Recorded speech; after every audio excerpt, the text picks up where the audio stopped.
Okay. నమస్కారం. So, ఇప్పుడు మనం మనతో వాళ్ళ డెలివరీ ఎక్స్‌పీరియన్స్ షేర్ చేసుకునేదానికి హస్బెండ్ వచ్చినారు. వాళ్ళ ఎక్స్‌పీరియన్స్ ఏంటి అని వింటాము. నా పేరు కరుణ. ఆమంచర్ల నుంచి వస్తున్నాము. ఇది నాకు సెకండ్ టైం, అంటే ఫస్ట్ ప్రెగ్నెన్సీ 6th మంత్లో అబార్ట్ అయింది. ఫ్యామిలీ చాలా డిస్టర్బ్ అయ్యాము. ఎందుకు ఇలా అయిందని మేము కూడా చాలా బాధపడ్డాము. బట్ మేడం దగ్గరకు వచ్చాక మేడం ఫస్ట్ నుంచి కూడా ఇట్లాంటి వీడియోస్ అన్నీ చూసి క్లాసెస్ వినడం వల్ల ఓకే, మనలాగా అందరూ చాలామంది ఉన్నారు, సో మనం బాధపడడం కరెక్ట్ కాదు అని అనుకున్నాక స్ట్రాంగ్ అయ్యాక మేము మళ్ళీ ఒక 1 year టైం తీసుకొని ఇక్కడ సెకండ్ బేబీ ప్లాన్ చేసుకున్నాము. సో నాకు చాలా హ్యాపీ అనిపించింది. మా బేబీని కూడా తీసుకొచ్చాను యాక్చువల్లీ ఈరోజు మీ అందరికీ చూడాలి, మీకు ధైర్యం రావాలి అని. నేను కూడా ఒకప్పుడు ఇక్కడ కూర్చున్నప్పుడు ఏంది క్లాసెస్ అన్నీ అంటే ఇంట్రెస్ట్ ఉంది, యోగా చేయాలి, బేబీతో మాట్లాడాలి అన్నీ తెలుసు. బట్ కానీ ఇక్కడ టైం స్పెండ్ చేసేటప్పుడు ఏంటంటే కొంచెం అరే ఇన్ అవర్స్ ఎవరు కూర్చుంటారు ఇవన్నీ ఉండేది. బట్ కానీ క్లాసెస్ విన్నాక అర్థమైంది ఏంటంటే మనం బేబీతో ఎంత మాట్లాడతామో మన బేబీ అంత కోఆపరేట్ చేసిద్దని నేను నమ్మాను. నా బేబీ ఇప్పుడు అలాగే ఉంది. చాలామంది మా సిస్టర్ని గుర్తుపట్టిద్ది, నవ్విద్ది, హాయ్ చెప్పమంటే హాయ్ అని చేతి మేబీ నేను ఫీల్ అవ్వడం వల్ల తను అలా రెస్పాండ్ అవుతుందో లేకపోతే నిజంగానే తను విని అలా రెస్పాండ్ అవుతుందో నాకు తెలియదు కానీ బట్ నిజంగా చాలా మంచి రెస్పాండ్ ఉంటుంది మనం బేబీతో మాట్లాడడం వల్ల. ఇంకా చెప్పాలంటే నేను జాబ్ చేస్తూ ఉన్నాను ఇండిగో ఎయిర్లైన్స్లో. బట్ అసలు బేబీతో మాట్లాడడానికి టైం ఉండేది కాదు. ఓన్లీ నైట్ మాత్రమే మాట్లాడేదాన్ని అనమాట. పగలంతా డ్యూటీ సరిపోయేది. బట్ కానీ నా చుట్టుపక్కలంతా వర్క్ చేసేది ఎక్కువ జెంట్స్, లేడీస్ చాలా తక్కువ. సో ఇప్పుడు ఏంటంటే తను ఎక్కువ జెంట్స్ మాట్లాడినప్పుడు ఎక్కువ రెస్పాండ్ అవుతుంది.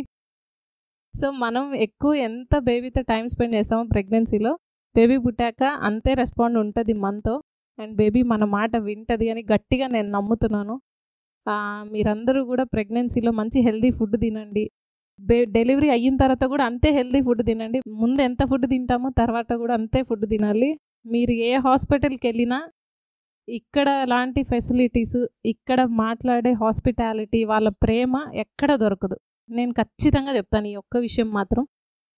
నేను చిన్నప్పటి నుంచి నెల్లూరులో ఉన్న చాలా హాస్పిటల్స్ తిరిగాను చిన్నప్పటి నుంచి ఏదో ఒక హెల్త్ ఇష్యూ వల్ల. బట్ కానీ ఇలాంటి హాస్పిటల్ మాత్రం ఎట్టి పరిస్థితుల్లో దొరకదు మీకు. మీరు గమనించారో లేదో కింద అక్కడ బోర్డింగ్లో ఎక్సర్సైజెస్ ఏం చేయాలి, ఫుడ్ ఏం తినాలి అన్న కింద ఫ్లెక్సీలో ఉంది. మీరు చూసారో లేదో అందరూ అది చూడండి. మనకి అరే మనం ఇన్ని తినాలనా ప్రెగ్నెన్సీలో అన్న విషయం అక్కడ చూస్తేనే తెలుస్తుంది. అందరూ అంటారు అది తిను ఇది తిను అని, బట్ కానీ ఏది తినాలో కరెక్ట్ చెప్పరు. బట్ మీరు వన్స్ అక్కడ చూసాక మాత్రమే డిసైడ్ అవుతారు ఓకే మనం ఇన్ని ఎక్సర్సైజెస్ చేయాలి, ఇంత తినాలా అని మీకు అర్థమైంది. సో మీరందరూ ఎవరైతే ప్రెగ్నెంట్ ఉన్నారో అందరికీ కంగ్రాచులేషన్స్. కొంచెం మంచి హెల్తీ ఫుడ్ తినండి, హ్యాపీగా బేబీతో టైం స్పెండ్ చేయండి. ఇంట్లో ఎన్ని గొడవలు ఉన్నా అన్నీ మర్చిపోయి బేబీని ఒక్కటి గుర్తు తెచ్చుకున్నారంటే అన్నీ మర్చిపోతారు. అండ్ నేను సార్తో మాట్లాడినప్పుడు మా హస్బెండ్ కూడా వచ్చారు. సార్ ప్రతిదీ క్లియర్గా ఎక్స్ప్లెయిన్ చేశారనమాట. అంటే మనకి ఎలా అవుతుంది, ఎందుకు అవుతుంది అన్నప్పుడు ఏంటంటే ఇన్ని విషయాలు మనకి పెద్దవాళ్ళు చెప్పరు. వన్స్ మనం ఇక్కడికి వచ్చాకే తెలుస్తుంది. మనము ఒక ప్రెగ్నెన్సీ ప్లాన్ చెయ్యాలి అని అంటే మనం ఎంత ఫాలోఅప్ చేస్తే కానీ మనకు ఆ బేబీ మన చేతికి రాదు. హెల్దీ బేబీ పుట్టాలి అంటే మనం ఎంత ఫాలోఅప్ చేయాలి అని సార్తో మాట్లాడాక నాకు కూడా అర్థమైంది. అండ్ మేడం చాలా సాఫ్ట్ అండ్ కార్నర్. డాక్టర్ నేను ఇంతకుముందు కడపలో ఉన్నప్పుడు చెకప్స్కి అక్కడ చూపించుకునేదాన్ని. ఎప్పుడన్నా మమ్మీ వాళ్ళ ఇంటికి వచ్చినప్పుడు ఇక్కడికి వచ్చేదాన్ని అనమాట. సో అక్కడ డాక్టర్ ఎంత చాలా సీరియస్ అనమాట. నేను 7th మంత్లోనే మెటర్నిటీ లీవ్ తీసుకొని నెల్లూరు వచ్చేసాను. సో అప్పుడు మెడికల్ లీవ్కి ఆమెను అడిగితే ఎంత ర్యాష్గా అరిచిందంటే నేను డాక్టర్స్ ఇలా ఉంటారా అని కోప్పడి ఇంకా మళ్ళీ వెళ్ళడం మానేశాను అక్కడికి. కానీ ఇక్కడ మేడంతో మాట్లాడాక అర్థమైంది ఏంటంటే ప్రతి ఒక్క డాక్టర్ కూడా ఇలా ఉంటే పేషెంట్స్ అందరూ ఖచ్చితంగా వెళ్తారు. సో మేడంతో మాట్లాడాకే అర్థమైంది ఇలా ఉంటే కానీ మనకి హాస్పిటల్ కానీ మన హెల్త్ ఇష్యూస్ కానీ అన్నీ రన్ అవుతాయి. ఇక్కడ వాళ్ళు ప్రేమతో మాట్లాడడం వల్ల మనం ఎంత కష్టమన్నా ఉండి మర్చిపోతాం.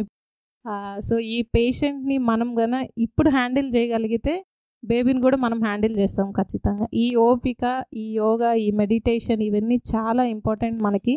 నేను కూడా చేయలేదు చెప్పాలంటే. డ్యూటీలో ఉండి ఎక్సర్సైజెస్ చేయలేదు, వాకింగ్ ఏదో ఎప్పుడో ఒకసారి చేసేదాన్ని. బట్ కానీ నేను కిందే కూర్చోవడం వల్ల వాష్రూమ్ అయితేనేమి కిందే ఇండియనే యూస్ చేసేదాన్ని, వాకింగ్, తినే ఫుడ్, వే ఆఫ్ స్టైల్, మన వాక్ అంతా నాకు చాలా హెల్ప్ చేశాయి. వాకింగ్ ఎక్సర్సైజెస్ ఎంత ఇంపార్టెంట్, మన మైండ్ మన హార్ట్ అంత ఇంపార్టెంట్. నేను నార్మల్ డెలివరీ అవుతాను అని గట్టిగా నమ్మే ఇక్కడికి వచ్చాను. నార్మల్ డెలివరీ అయ్యాను.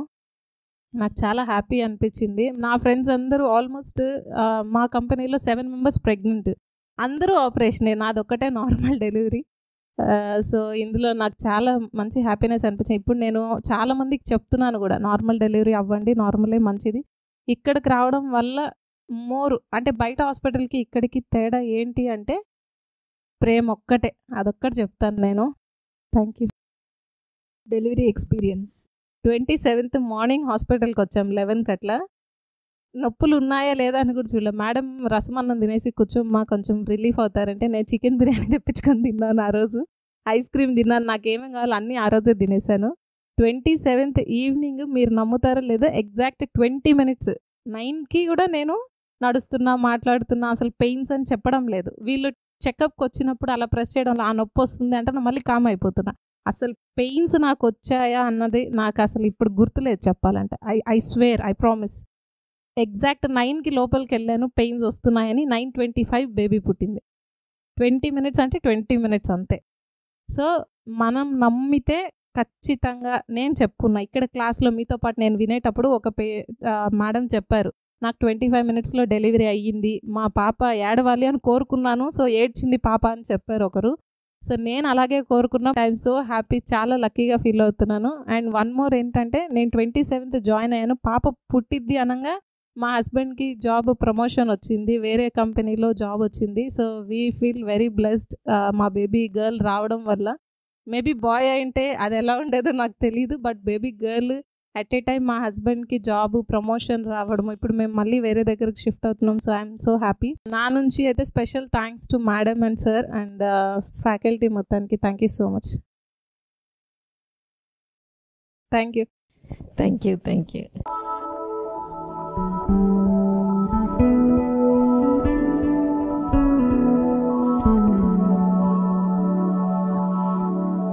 Thank you.